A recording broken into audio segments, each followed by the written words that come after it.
So the first thing you're going to want to do is you need to go into the App Store or Google Play Store, and you can get the Ikon Pass app. You can see right here it's absolutely free, does not cost a dime. And basically you're going to want to create an account. It's the easiest way to see just all of the lifts that you can actually use just on this app and actually see what is open. But I'm going to continue with Google, and you can see right here, once you've actually created your account, it'll basically just take you to the inside of the app like it has done so here. And basically you're just going to want to share your location with this app so you can actually see which resorts you're actually closest to and which ones you can actually just view all of the open lift lines at, so you can actually get the most accurate info.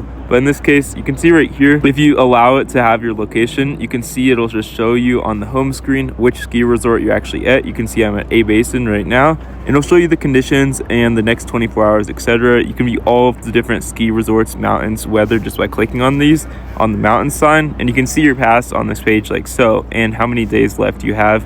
Or if you just want to buy a pass or a couple day pass just on the screen, this is the easiest way to do it, easier than the website by far. And obviously you have your profile option over here. Basically the app is really easy to use, and you can manage your profile and just view the resorts and how many lifts are open just on the home screen like so. You can see there's one open out of 147 because it's opening day here.